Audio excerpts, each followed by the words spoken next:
વિદ્યાર્થીઓ, આજે આપણે અગત્યનો એવો દાખલો સ્વાધ્યાયનો 12મો જોવાના છે, જે 3 માર્ક્સ માટે પૂછી શકાય એવો ઇમ્પોર્ટન્ટ દાખલો છે. રકમ સમજીએ. પૃથ્વી પરથી રોકેટ સૂર્ય તરફ છોડવામાં આવે છે, તો હું આને પૃથ્વી તરીકે લઉં છું અને આ સૂર્ય છે.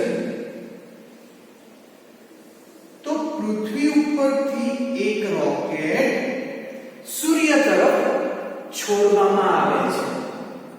પૃથ્વીના કેન્દ્રથી, આ પૃથ્વીનું કેન્દ્ર થી કેટલા અંતરે રોકેટનું ગુરુત્વાકર્ષણ બળ શૂન્ય?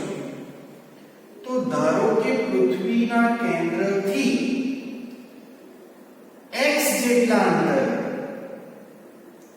આ બંનેના કેન્દ્રને જોડતી રેખાના બિંદુ P આગળ ગુરુત્વાકર્ષણ બળ શૂન્ય થાય છે. તો પૃથ્વીનું અને સૂર્યનું કેન્દ્ર વચ્ચેનું અંતર કેટલું? તો તે કક્ષીય ત્રિજ્યા r બરાબર 1.5 ગુણ્યા 10⁻11 મીટર જેટલું છે. તો પછી સૂર્યથી બિંદુ P નું અંતર કેટલું હશે? તો આ r છે, આટલો ભાગ x છે, તો r માઈનસ x જેટલું. તો વાક્ય રચના લખીએ કે અહીં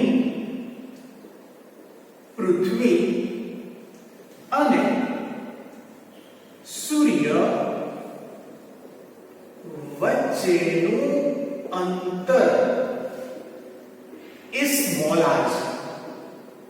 બરાબર? પૃથ્વી અને સૂર્ય વચ્ચેનું અંતર સ્મોલ r છે.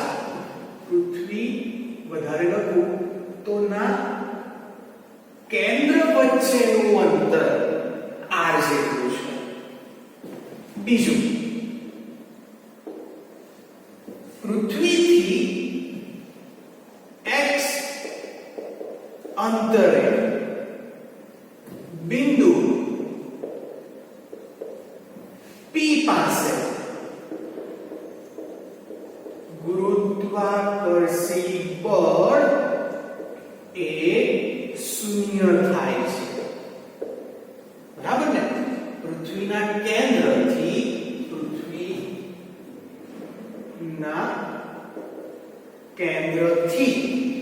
x અંતરે બિંદુ P આગળ ગુરુત્વાકર્ષણ બળ શૂન્ય થાય છે. તો માટે કુલ ગુરુત્વાકર્ષણ બળનું સૂત્ર શું થાય? તો F બરાબર, હવે પૃથ્વીને કારણે બિંદુ P આગળ લાગતું બળ, જેને આપણે કહીશું F P E, E એટલે અર્થ, પૃથ્વીને કારણે બિંદુ P આગળનું બળ, વત્તા સૂર્યને કારણે બિંદુ P આગળ લાગતું બળ,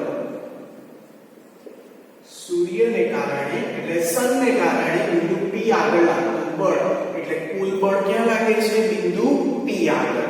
પણ વિદ્યાર્થીઓ ખાસ જોજો કે આ પૃથ્વીને કારણે લાગતું બળ F P E અને સૂર્યને કારણે બિંદુ P આગળ લાગતું બળ F P S, જેમાં F P E એ ધન x ની દિશામાં જાય છે, જ્યારે F P S એ ઋણ x અક્ષની દિશામાં જાય.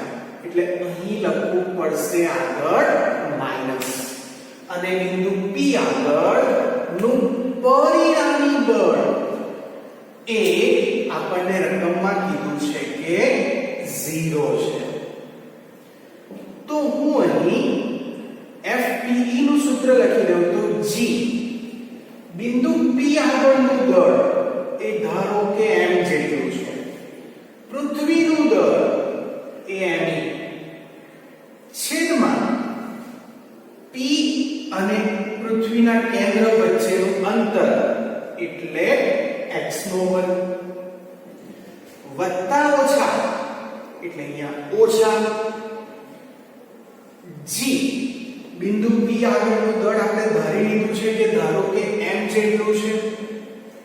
s એટલે સૂર્યનું દળ ms છેદમાં બિંદુ p થી સૂર્યનું અંતર r માઈનસ x નો વર્ગ.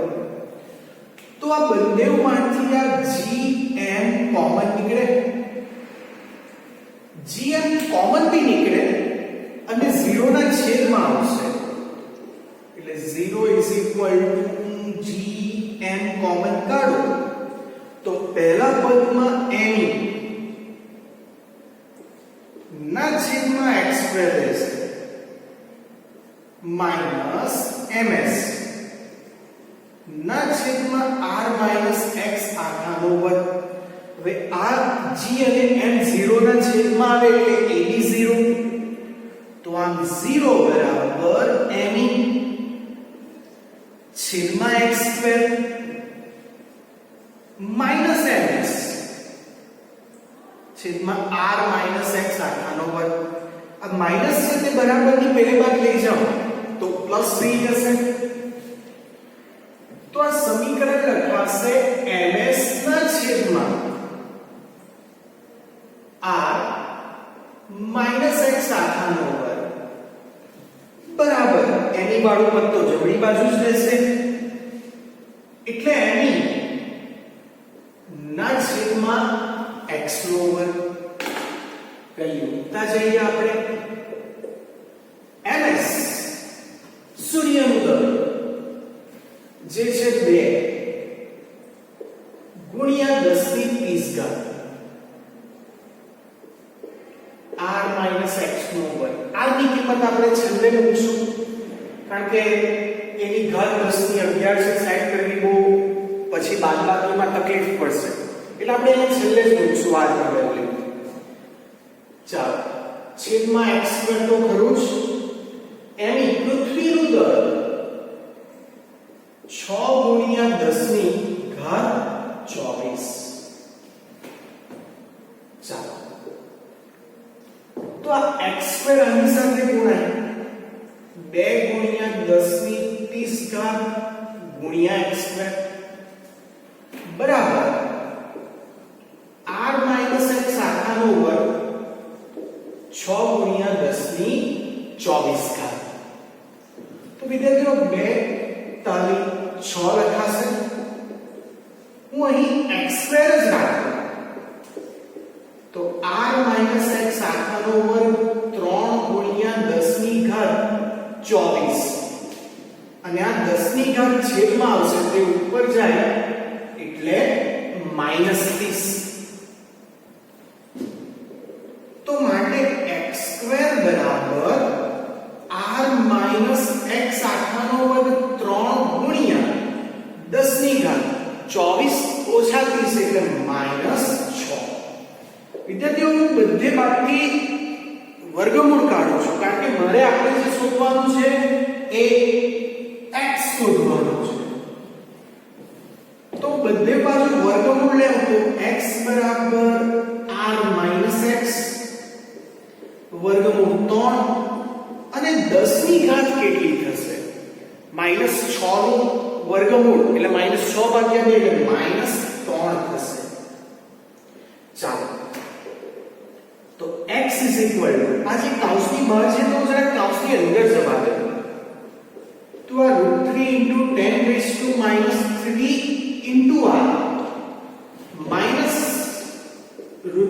* 10⁻³ x.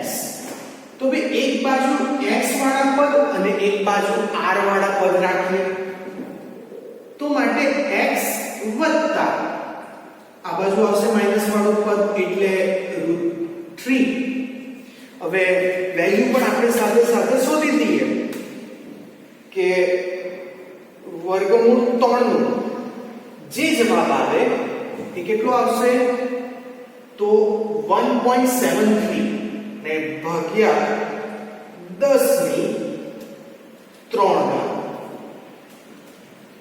તો આમ 1.73 into 10 raised to minus 3x બરાબર આ બાજુ √3 1.73 ગુણ્યા 10 ની minus 3 ગુણ્યા r r ની વેલ્યુ આપી છે કક્ષીય ત્રિજ્યા 1.5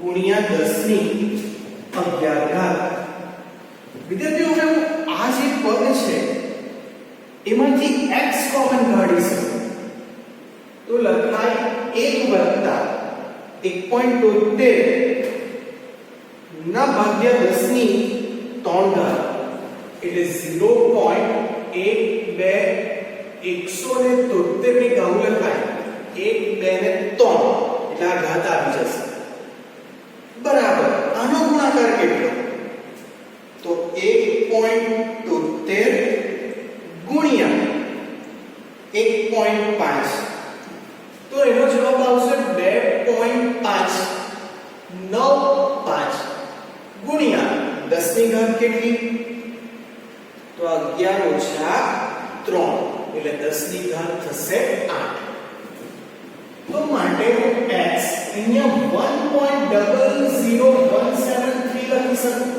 આ બંનેનો સરવાળો ગુણ્યા બરાબર 2.595 10 raised to 8 તો આપણે શોધવાનું છે x તો x બરાબર 2.595 divided by 1.00173 ગુણ્યા 10 ની 8 ઘાત ચાલો કેટલો આવશે જવાબ તો 2.595 divided by 1.00173 તો અહીં આપણને જે જવાબ મળે છે એ 2.59 into 10 raised to 8 મીટર વિદ્યાર્થીઓ આપણે જે જવાબ શોધતા હતા તે મળી ગયો હવે હું આને એમ કહું કે આને એપ્રોક્સી 2.6 લખાઈ દે બીજા ચેપ્ટરમાં રામદોહના નિયમ પ્રમાણે તમારે 9 કાઢી નાખવો છે બરાબર એટલે જવાબ બે ડિજિટમાં જ જોઈએ છે તો 5 પછીનો આંકડો જે કાઢવાનો તે 9 છે તો 9 છે એટલે 5 કરતા વધારે એટલે આગળ 1 ઉમેરી શકાય તો અને 2.6 ગુણ્યા 10 ની 8 મીટર તો આ રીતે આપણને મળ્યું પૃથ્વીથી જે બિંદુ આગળ ગુરુત્વાકર્ષણ બળ શૂન્ય થાય એનું અંતર 2.6 ગુણ્યા 10 ની 8 ઘાત મીટર વિદ્યાર્થીઓ જો તમને સૂર્યથી આ અંતર પૂછે તો શું કરશો તો સૂર્યથી આ અંતર r - x છે બરાબર એટલે r ની વેલ્યુ 1.5 ગુણ્યા 10 ની 11 ઘાત ઓછા x આપણે x શોધી નાખ્યું 2.6 ગુણ્યા 10 ની 8 ઘાત તો એની બાદબાકી કરીને તમે સૂર્યથી બિંદુ P નું અંતર પણ શોધી શકો પણ યાદ રાખજો તમે સરવાળો કરો કે બાદબાકી કરો જેમ આપણે અહીંયા કર્યું તેમ ઘાત સરખી હશે તો જ સરવાળો કે બાદબાકી થશે અહીં 8 ની ઘાત 10 ની 11 ઘાત ને પેલી 10 ની 8 ઘાત છે એટલે કાં તો કોઈકને 11 કાં તો 8 માં એને કન્વર્ટ કરવી પડશે બરાબર પછી જેની બાદબાકી થશે પણ આપણને તો આજ પૂછેલું છે અત્યારે કે પૃથ્વીથી બિંદુ P નું અંતર એટલે x શોધવાનું જે 2.6 ગુણ્યા 10 ની 8 ઘાત મીટર જેટલું છે